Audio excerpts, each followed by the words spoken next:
बिस्मिल्लाहिर्रहमानिर्रहीम। आज मेरा अपॉइंटमेंट है, इसलिए मुझे पहले जाना है। आज मेरा अपॉइंटमेंट है इसलिए मुझे पहले जाना है। जैसे हम कहीं पे अपना जाने का इरादा रखते हैं और वहाँ से हम ऑर्डर लिए रहते हैं कि हम इतने बजे आते हैं, तो उसको अपॉइंटमेंट कहते हैं। तो आज मेरा अपॉइंटमेंट है इसलिए मुझे पहले जाना है। अगर ये आपको अपने मुदीर से, अपने कपिल से या अपने किसी भी दोस्त से कहना होगा तो कैसे कहेंगे? किल यौम अना फ़ी मुआद। किल यौम का मतलब होता है आज। देखिए, कुछ लोग अलयौम कहते हैं, कुछ लोग इलयौम कहते हैं, कुछ लोग किल यौम कहते हैं। अना फ़ी मुआद यानी आज मेरा अपॉइंटमेंट है। असन अना गबल रोह। असन मतलब इसलिए, अना का मतलब मुझे, गबल का मतलब पहले और रोह का मतलब जाना है। ठीक है, असन अना गबल रोह इसलिए मुझे पहले जाना है। अब आप गबल की जगह पे अव्वल का इस्तेमाल भी कर सकते हैं। गबल का मतलब भी पहले होता है और अव्वल का मतलब भी पहले होता है। किलियौम का मतलब आज होता है, अना का मतलब मेरा, फ़ी का मतलब है और मुआद का मतलब होता है अपॉइंटमेंट यानी हमको कहीं जाना है और वहाँ से हमको ऑर्डर मिला है कि इतने बजे आ जाना, तो हम उसको अपॉइंटमेंट कहते हैं, उसको अरबी में मुआद कहते हैं। तुम यह सीढ़ी पकड़ो, मुझे गिरने का डर है। तुम यह सीढ़ी पकड़ो, मुझे गिरने का डर है। जैसे हम कहीं काम करते हैं, चाहे छत में बल्ब लगाना हो या छत पे चढ़ना हो या किसी भी तरह का काम हो, और वहाँ सीढ़ी का अगर ज़रूरत पड़ता है। सीढ़ी का मतलब होता है, हम लोग अपने हिंदी या उर्दू में जीना भी कहते हैं। कितने लोग जीना कहते हैं, कितने लोग सीढ़ी कहते हैं। ठीक है, तो उसको अरबी में सिल्लम कहते हैं। उसको अरबी में सिल्लम कहते हैं। चाहे वह लकड़ी का हो, सीमेंट का हो, चाहे लोहे, स्टील, सिल्वर का हो, किसी भी चीज़ का उसको सिल्लम कहते हैं। ठीक है, तो तुम यह सीढ़ी पकड़ो, मुझे गिरने का डर है, तो कहेंगे इंतहादा सिल्लम अमसिक। इंता का मतलब तुम, हादा का मतलब यह या इसे, सिल्लम का मतलब सीढ़ी होता है, जीना होता है, और अमसिक का मतलब पकड़ना होता है। अमसिक का मतलब पकड़ना। तह का मतलब होता है नीचे, यानी नीचे का मतलब तो गिर जाऊंगा, तो गिरेंगे तो कहाँ जाएंगे? नीचे जाएंगे, इससे तह कहते हैं। तो उसको तहत भी कहते हैं। तहत का मतलब नीचे, और गिरने को ऐसे तेहा तह दोनों कहते हैं। तह भी कहते हैं या तेहा भी कहते हैं। तो तेहा भी कह सकते हैं या तह भी कह सकते हैं, यानी गिर जाऊंगा तो गिरने को तेहा या तह कहते हैं। ठीक है, तो नीचे आदमी गिरता है इसलिए तो उसको तहत कहते हैं। अना खौफ, अना का मतलब मुझे होता है, और डर, खौफ को अरबी में खौफ का मतलब डर होता है। खौफ का मतलब डर होता है, तो इस तरह से बोल सकते हैं। काम करने के बाद अंदर रखकर दरवाज़ा बंद कर देना। काम करने के बाद या काम ख़त्म करने के बाद, ऐसे आदमी कहता है ना, काम ख़त्म हो जाएगा या काम कर लेना, काम हो जाएगा, उसके बाद अंदर रख करके बंद कर देना। अब कोई भी सामान हो, हम बाहर निकाल कर कोई सामान काम करते हैं और काम ख़त्म हो गया तो भाई कहाँ रखेंगे? तो उसको बाहर छोड़ेंगे तो चोरी हो जाएगा, इसलिए उसको अंदर रख करके और दरवाज़ा बंद कर देना। तो कहेंगे शुगुल खल्लास बादैन। शुगुल का मतलब काम होता है और खल्लास का मतलब ख़त्म हो गया। कोई भी काम अगर ख़त्म हो गया, पूरा हो गया, तो उसको कहेंगे खल्लास। बादैन का मतलब होता है बाद में। बादैन का मतलब होता है बाद में। जू का मतलब होता है अंदर। अब कितने लोग जू कहते हैं, कितने लोग जुआ कहते हैं। ठीक है, तो जुआ कह सकते हैं या जू कह सकते हैं, या वहाँ पे आप दाखिल का अंदर का भी लफ्ज़ इस्तेमाल कर सकते हैं, या बिल का भी इस्तेमाल कर सकते हैं। बिल का मतलब भी अंदर होता है, दाखिल का मतलब भी अंदर होता है। ठीक, रकीब का मतलब रखना होता है। रखने को अरबी में रकीब कहते हैं। बाब का मतलब दरवाज़ा होता है, गेट होता है, और शक्कर का मतलब बंद करना होता है। शक्कर का मतलब बंद करना होता है। ठीक है, हम लोग हिंदी के अंदर, अपने देश के अंदर शक्कर यानी चीनी को शक्कर कहते हैं, यहाँ पे चीनी को शुक्कर कहते हैं। ठीक है, तो शुगुल खल्लास बादैन जू रकीब बाब शक्कर, यानी काम करने के बाद दरवाज़ा अंदर से बंद कर देना, इस तरह से कह सकते हैं। जाओ अंडे की भुर्जी बना कर लाओ। एक हमारे सब्सक्राइबर हैं, उन्होंने कई बार हमसे पूछा था कि भाई भुर्जी को या अंडा को या उबला हुआ अंडा को, ऑमलेट को अरबी में क्या बोलते हैं, कैसे बोलते हैं? तो हमें उस वक्त मालूम नहीं था, इसलिए मैं नहीं बताया। ठीक है, हालांकि आज हमें मालूम हुआ है तो मैं इसको वीडियो में डाल रहा हूं। अगर वो भाई अगर देखेंगे तो ज़रूर अपना लिखिएगा कि हाँ भाई मैंने देखा है। ठीक है, तो जाओ अंडे की भुर्जी बना कर लाओ। एग्जाम्पल के तौर पर आप कहीं होटल में जाते हैं या कोई आपसे कहता है, आप अगर खादिम हैं, काम करते हैं घर में, तो अगर आपसे कोई कहता है जाओ अंडे की भुर्जी बना कर लाओ, तो कैसे कहेगा? कहेगा जिब रोह बेद शाक सूका सौवी। जिब रोह बेद, जिब रोह यानी जाओ, जाओ लाओ, जिब का मतलब लाना होता है, रोह का मतलब जाओ, ठीक है। तो ला जाओ लाओ, बेद क्या मतलब अंडा, और शाक सुका कहते हैं भुर्जी को, जो अंडा को फोड़ करके कढ़ाई में या तवा में डाल करके उसको चम्मच से मिलाते रहते हैं, यानी वो गोट नहीं होता है और वो सब्जी की तरह थोड़ा थोड़ा अलग अलग हो जाता है, तो उसको भुर्जी कहते हैं। तो उसको अरबी में शाक सुका कहते हैं, और बनाने को सौवी कहते हैं, बनाने को सौवी कहते हैं। तो शाक सुका का मतलब भुर्जी होता है। जाओ अंडे की भुर्जी बनाकर लाओ। एक और दूसरा हमने यहाँ पे दिया है कि बेद बेद मखफूक, बेद मखफूक कहते हैं, मखफूक कहते हैं। मखफूक का मतलब होता है भुर्जी, ठीक है।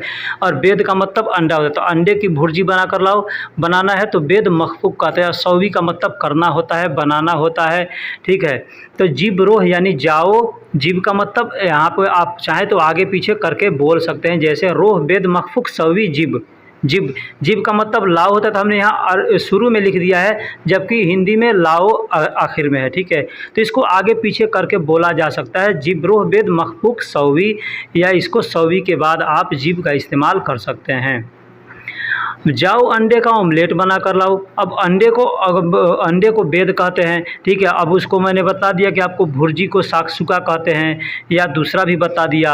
अब यहाँ तीसरा होता है जो आमलेट। ऑमलेट होता है जैसे रोटी की तरह से हम अंडे को बनाते हैं, ठीक है। तो उसको कहते हैं अजतुल बेद, अजतुल बेद या अजत बेद कह सकते हैं, अजत बेद कह सकते हैं, या उसको अगर मिलाकर बोलेंगे तो अजतुल बेद कहेंगे। जैसे उसको अलग अलग हम लिखेंगे ना, तो अजत अल बेद लिखा जाएगा। जैसे मैंने लिखा है अजतु अलबेद, तो उसको बोलेंगे अगर एक में मिला तो अजत बेद कह सकते हैं, अजत बेद कह सकते हैं, या अजतुल बेद कह सकते हैं, ठीक है, ठीक है।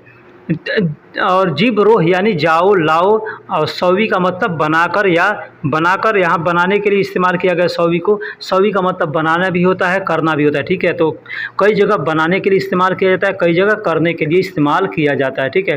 तो जाओ अंडे का ऑमलेट बना कर लाओ, तो जिब रोह अजतुल बेद सौवी, अजतुल बेद सौवी, इस तरह से आप बोल सकते हैं। अब यहाँ पे भी हमने जिब रोह शुरू में दिया है, जबकि हम चाहें तो अगर इसको जिब को आखिरी में भी कर सकते हैं, जैसे रोह अजतुल बेद सौवी जिब, या सौवी से पहले जिब लगा सकते हैं, या आगे भी लगा सकते हैं।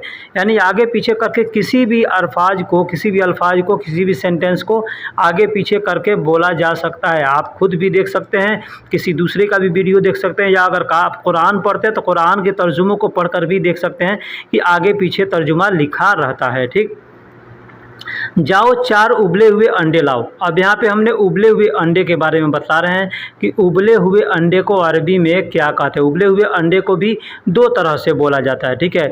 कुछ क्षेत्रों में उसको मसलूक कहते हैं, बेद मसलूक कहते हैं, कुछ क्षेत्र में बेद मुगली कहते हैं, ठीक है। तो आपके सामने बेद मुगली आए या बेद मसलूक आए, तो आप दोनों में से अगर आपको मालूम है तो आप उसको समझ सकते हैं, ठीक है। जाओ 4 उबले हुए अंडे लाओ। अब यहाँ जिब रोह अरबा बेद, जिब रोह यानी जाओ लाओ, अरबा बेद यानी 4 अंडे, मसलूक यानी उबले हुए, मसलूक यानी उबले हुए। तो कह सकते हैं जिब रोह अरबा बेद, बेद अरबा बेद मुगली कह सकते हैं, या बेद मसलूक कह सकते हैं। यानी दोनों में से कोई भी अल्फाज आप इस्तेमाल करके बोल सकते हैं। जैसे आप होटल में जाते हैं खाना खाने, और वहाँ पे आपको वेटर से कहना है, तो कहेंगे अगर 4 अंडे मांगने हैं, 2 अंडे मांगने हैं, 1 अंडे मांगने हैं, जो भी मांगने हैं आप वहाँ उसको काउंटिंग का नंबर दे करके बोल सकते हैं। जैसे हमने 4 अंडे का यहाँ पे एग्जाम्पल दिया है, तो कह सकते हैं जिब रोह अरबा बेद मसलूक, जिब रोह अरबा बेद मसलूक, या कह सकते हैं अरबा बेद मसलूक जिब, इस तरह भी कह सकते हैं, ठीक है। या अबगा कह सकते हैं वहाँ पे, जान मतलब चाहिए। अभी होटल में गए तो चाहिए भी कह सकते हैं कि हमको चाहिए, या लाओ या बनाओ, ऐसे भी हम बोल सकते हैं, ठीक है। अब जाओ यहीं पे अगर हमको मान लीजिए कहना है 4 पीस। अब यहाँ भी एक और हमने अल्फाज दिया है पीस। पीस को हम लोग हिंदी में 1-2 बोलते हैं, 1 पीस, 2 पीस, 3 पीस, 4 पीस। तो अरबी में इसको बोलते हैं हब्बा। कोई भी चीज़ का पीस होगा, 1 हब्बा या 1 हब्बा, 2 हब्बा ऐसे बोलते हैं। जैसे 1 अंडा है तो 1 हब्बा बोलेंगे, 2 अंडा है 2 हब्बा बोलेंगे, है ना। इतने हब्बा, 3 अंडा है तो तलाता हब्बा बोलेंगे, 4 अंडा है तो अरबा हब्बा बोलेंगे। यानी जितने भी पीस होंगे उसको आप हब्बा कह के बोल सकते हैं। पीस का मतलब हब्बा होता है, ठीक है। चाहे अंडे का पीस हो, चाहे कोई भी चीज़ का पीस हो, उसको आप हब्बा कह के बोल सकते हैं। तो जाओ 4 पीस उबले हुए अंडे लाओ कहना होगा, तो कहेंगे जी।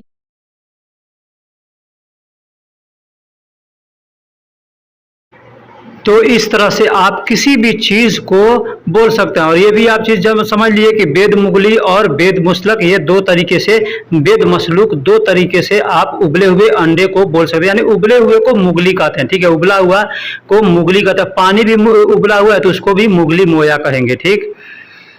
तुम जाओ मुझे रास्ते में दूसरा काम है, तुम जाओ मुझे रास्ते में दूसरा काम है। अगर ये अल्फाज हमको किसी से कहना होगा तो हम कहेंगे, जैसे हम 2 आदमी 3 आदमी जाते हैं और रास्ते में हमको अगर कोई काम है तो हम कहते हैं तुम जाओ मुझे रास्ते में दूसरा काम है, तीसरा काम है, या कोई काम है हम करके आएंगे, ठीक है। तो इस तरह से हम बोलते हैं, या हमारा कफील हमसे बोल देता है कि तुम जाओ, या कुछ भी हो, ठीक है। तो कहना होगा तो कहेंगे इन तरोह अना फी तरीक तानी शुगुल, तानी शुगुल, इन तरोह यानी तुम जाओ, अना फी मतलब मुझे है, तरीक मतलब रास्ते में, तानी शुगुल यानी दूसरा काम, तानी शुगुल यानी दूसरा काम, इस तरह से बोल सकते हैं। इन तरोह यानी तुम जाओ, मुझे है यानी अनाफी, तरीक का मतलब रास्ता। देखिए तरीक यानी रास्ते को तरीक कहते हैं, ठीक है। रोड को चाहे रास्ता कोई भी किसी भी तरीका रास्ता हो, किसी कैसा हो भी, उसको तरीक बोलते हैं। लेकिन उसको सबील भी बोलते हैं, ठीक है। सबील का मतलब भी रास्ता होता है और तरीक का मतलब भी रास्ता होता है। हमने कुरान में पढ़ा है सिरात का मतलब भी रास्ता होता है। जैसे आप कुरान पढ़ते हैं और पढ़ते हैं उसमें सूरह फातिहा, तो उसमें सिरातल मुस्तकीम, सिरातल मुस्तकीम आता है, तो सिरात का मतलब भी रास्ता होता है और मुस्तकीम का मतलब सीधा होता है, ठीक है। तो सिरातल मुस्तकीम यानी सीधा रास्ता। तो यहाँ पे इन तरो अना फी तरीक तानी शुगुल, तो इस तरह से आप बोल सकते हैं, ठीक। मैं कैसे जाऊं बिना पैसे, मेरे पास पैसे नहीं हैं। जब आदमी आपसे कहता है कि तुम जाओ मुझे रास्ते में कुछ काम है, अगर आपके पास पैसे नहीं तो आप कह सकते हैं कि मैं कैसे जाऊं बिना पैसे, मेरे पास पैसे नहीं हैं। देखिए इसको थोड़ा हम तोड़ मरोड़ करके इस जुमले को हमने बनाया है ताकि थोड़ा अगर उल्टा सीधा भी कोई आदमी आपसे बात करता है तो आपको समझने में थोड़ा टाइम न लगेगा, ठीक है। तो कहेंगे अना कैफरो, अना कैफरो यानी मैं कैसे जाऊं। अना का मतलब मैं, कैफ का मतलब कैसे होता है, रोह का मतलब जाऊं। तो मैं कैसे जाऊं, बिदुन फलूस यानी बिना पैसे। अब बिदुन का कोई कहीं भी अगर आपको बिना के लिए इस्तेमाल करते हैं, जैसे बिना पानी, बिना खाना, बिना कपड़ा, बिना घर, आदमी कहते हैं ना कैसे रहेगा, तो वहां पे बिना घर तो बिदुन बेत, बिना पानी बिदुन मोया, बिना पैसा तो बिदुन फलूस यानी बिना अकिल, तो बिना खाना तो बिदुन अकिल, इस तरह से आप बोल सकते हैं, ठीक है। तो यहाँ पे हमने दिया है बिदुन फलूस यानी बिना पैसा। इंदी माफी फलूस, इंदी माफी फलूस यानी मेरे पास पैसे नहीं है। इंदी का मतलब मेरे पास होता है, माफी का मतलब नहीं है, और फलूस का मतलब पैसा होता है। देखिए यहाँ पे फलूस के जगह पे आदमी चाहे तो माल का भी इस्तेमाल कर सकता है। जैसे माल का मतलब भी पैसा दौलत होता है ना, तो माल के लिए भी पैसे की जगह पे माल का भी इस्तेमाल किया जाता है और फलूस का भी इस्तेमाल किया जाता है। तो अना कैफरो बिदुन फलूस इन दिमाफी फलूस, मैं कैसे जाऊं बिना पैसे, मेरे पास पैसे नहीं है, इस तरह से बोल सकते हैं। मैंने तुम्हें अपना लोकेशन भेज दिया, जाओ जल्दी आओ। मैंने तुम्हें अपना लोकेशन भेज दिया, जल्दी आओ। अगर हम कहीं हैं, हमको किसी को बुलाना है, चाहे टैक्सी वाले को बुलाना है, चाहे अपने ड्राइवर को बुलाना है, अपने भाई को बुलाना है, तो उसको नहीं मालूम है कि आप कहाँ हो। तो यहाँ पे आसान तरीका है अब ये इंटरनेट के ज़माने में कि आप तुरंत अपना लोकेशन भेजिए उसको व्हाट्सएप पे और वो आदमी आ जाएगा। तो यहाँ पे हम बतला रहे हैं कि लोकेशन को मौका कहते हैं, लोकेशन को मौका कहते हैं। तो अगर आपको कहना हो तो कहेंगे मैंने तुम्हें अपना लोकेशन भेज दिया, जल्दी आओ। तो कहेंगे अना इंत खुद मौका, अना इंत, अना का मतलब तुम्हें, मैंने, इंत का मतलब तुमको, या तुम्हें, खुद का मतलब अपना होता है। जैसे कहते हैं ना ये मेरा भाई है तो कहेंगे खुद का भाई है, कहते हैं ना खुद का भाई है, मेरा खुद का मोबाइल है, ये मेरा खुद का घर है। तो खुद हम लोग हिंदी उर्दू में भी इस्तेमाल करते हैं और अरबी में भी खुद को खुद ही कहते हैं। तो खुद का मतलब क्या होता है, अपना, ठीक है। खुद, मौका मतलब अपना लोकेशन, अपना लोकेशन। इरसाल का मतलब भेजना होता है, इरसाल का मतलब भेजना होता है। इरसाल कहते हैं, अरसिल कहते हैं, ठीक है, वद्दी कहते हैं। तो इरसाल, अरसिल या वद्दी जो भी आप चाहें इस्तेमाल कर सकते हैं। ताल सूरा मतलब जल्दी आओ, आओ को अरबी में ताल कहते हैं, सूरा यानी जल्दी को अरबी में सूरा कहते हैं। मुझे नया गैस और चूल्हा चाहिए, खरीद दो। अपने कफिल से आपको कहना है कि मेरा चूल्हा ख़राब हो गया या गैस ख़राब हो गया या मेरे पास गैस चूल्हा नहीं है, तो भी आदमी बोल सकता है। तो कैसे बोलेगा? कहेगा मुझे नया गैस और चूल्हा चाहिए, ठीक है, या मुझे गैस और चूल्हा चाहिए, ख़रीद दो। मान ली नया का मतलब होता है कि एक आपके पास है, ख़राब हो गया तो आपको नया चाहिए, ठीक है। तो ऐसा है तो आप नया वहाँ पे जदीद का इस्तेमाल करेंगे। और अगर नहीं है, पहले से ही नहीं है, पहली बार ख़रीदना है, तो आप कह सकते हैं मुझे गैस और चूल्हा चाहिए, ख़रीद दो। तो कहेंगे अना अबगा गाज। अना अबगा गाज मतलब अना का मतलब मुझे, अबगा का मतलब चाहिए, और गाज का मतलब गैस को यहाँ पे गाज कहते हैं, ठीक है, गैस को गाज कहते हैं। वो मौकिद, वो का मतलब और होता है, और मौकिद का मतलब चूल्हा होता है। मौकिद का मतलब चूल्हा होता है, मौकिद या मौकिद जो भी कहते होंगे। इंत इश्तरी, इंत का मतलब तुम होता है, इश्तरी का मतलब खरीदना होता है, इश्तरी का मतलब खरीदना होता है। तो आपको कहना है कि मुझे नया गैस और चूल्हा, मुझे गैस और चूल्हा चाहिए, खरीद दो। तो कहेंगे अना अबगा गाज वो मौकिद इंत इश्तरी। इस तरह से आप बोल सकते हैं, ठीक है। अब वही आपको अगर नया कहना है तो आप यहाँ पे कहेंगे अना जदीद अबगा। अना जदीद अबगा गाज वो मौकिद इन तइश्तरी, यानी मुझे नया गैस और चूल्हा चाहिए, खरीद दो, ठीक है। जाओ ऊपर देखो पानी का टंकी भरा हुआ है। जाओ ऊपर देखो पानी का टंकी भरा हुआ है। आप घर में काम करते हैं या दुकान में काम करते हैं और टंकी का, पानी का टंकी है, अगर आपसे कोई कहता है कि जाओ पानी का टंकी ऊपर भरा हुआ है, देख करके आओ कि भरा हुआ है कि नहीं भरा हुआ है, तो ये चीज़ यहाँ बतलाने का हमारा मकसद है, ठीक है। तो जाओ को अरबी में रोह कहते हैं, और फोग का मतलब ऊपर होता है। फोग का मतलब ऊपर। देखने को अरबी में सूफ कहते हैं, या नज़र भी कहते हैं, लोग नज़र भी कहते हैं, ठीक है। नज़र का मतलब भी देखना होता है, तो नज़र, कितने लोग नज़र कहते हैं, कितने लोग नज़ीर कहते हैं, ठीक है। और पानी को अरबी में मोया कहते हैं, पानी को अरबी में मोया कहते हैं। और टंकी, कोई भी चीज़ का टंकी हो, चाहे तेल का टंकी हो, पानी का टंकी हो, या किसी भी चीज़ का टंकी हो, उसको खजान बोलते हैं, उसे खजान बोलते हैं, ठीक है। और भरा हुआ है कोई चीज़ तो उसको मलियान बोलेंगे, भरा हुआ है तो मलियान कहेंगे। और भरने को अरबी में अब भी कहते हैं। कोई भी चीज़ भरना है, पानी भरना है या कोई भी चीज़ भरना है, तेल भरना है, तो कहेंगे अब भी, ठीक है। तो हमारा यहाँ जुमला क्या है? जाओ ऊपर देखो पानी का टंकी भरा हुआ है, तो कहेंगे रोह फोग सूफ, यानी जाओ देखो, जाओ ऊपर देखो, मोया खजान यानी पानी की टंकी, मलियान यानी भरा हुआ है। इस तरह से हम बोल सकते हैं। ऊपर चढ़कर सब सफाई कर दो। ऊपर चढ़कर सब सफाई कर दो, या साफ सफाई, या सारा सफाई कर दो। हम लोग कहते हैं ना, अब चाहे ऊपर छत को सफाई करना हो, या कोई भी चीज़, या जैसे ऊपर बर्जा बना होता है उसको साफ सफाई करना हो, या कोई भी चीज़ का, या दूसरी मंजिल पे, तीसरी मंजिल पे आदमी कहता है ना कि चढ़कर साफ सफाई कर दो या सफाई कर दो, तो कहेंगे अगर कि पूरा सफाई कर दो, तो कैसे कहेंगे? कहेंगे फोग इरकाब। फोग का मतलब होता है ऊपर, और इरकाब का मतलब होता है चढ़ना। इरकाब का मतलब होता है चढ़ना। और कुल्लू, कुल्लू का मतलब सब या सारा होता है। कुल्लू का मतलब सब या सारा होता है। कुल भी कह सकते हैं या कुल्लू भी कह सकते हैं, ठीक है। जैसे फोग इरकाब कुल नद्दाफ सवी, कुल भी कह सकते हैं या कुल्लू भी कह सकते हैं। लेकिन यहाँ पे एक और चीज़ बता दूं, ये कुल जो हम कहते हैं ना, तो कुल दो तरीके से होता है। एक छोटा काफ से होता है, एक बड़ा काफ से होता है। तो जो छोटा काफ से होता है उसका मतलब होता है सब या सारा, और जो बड़ा काफ से होता है उसका मतलब होता है कहो या बोलो, ठीक है, ये समझना आप। तो उसी को अरबी में लोग गुल कहते हैं। नद्दाफा का मतलब सफाई, और सवी का मतलब करना, यानी नद्दाफा सवी यानी सफाई करो, नद्दाफा सवी या निद्दाफ सवी, ऐसे बोल सकते हैं। मीठे मीठे सेब लाना, खट्टे नहीं चाहिए। मीठे मीठे सेब लाना, खट्टे नहीं चाहिए। हम अगर बाजार जा रहे हैं, हमारा कफील या कफील का मैडम या कोई भी चीज़ है, अगर हमसे कहता है कि मीठे मीठे सेब लाना, खट्टे नहीं लाना, अब यहाँ पे सेब की जगह पे आप कोई भी चीज़ लगा सकते हैं, जैसे मीठे संतरे लाना, मीठे कोई भी फल हो, तो मीठे लाना, खट्टे नहीं लाना। हमने एग्जाम्पल के तौर पे यहाँ पे सेब का नाम लिया है, ठीक है। तो कहेंगे जिब तुफाह।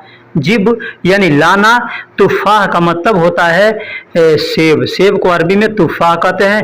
हलवा, हलवा यानी मीठा मीठा, हलवा, हलवा का मतलब होता है मीठा मीठा। हलवा यानी मीठा को अरबी में हलवा कहते हैं, ठीक है। तो मीठा मीठा यानी हलवा हलवा। हामद, हामद का मतलब खट्टा होता है, हामद का मतलब खट्टा होता है। माँ अबगा यानी मुझे नहीं चाहिए।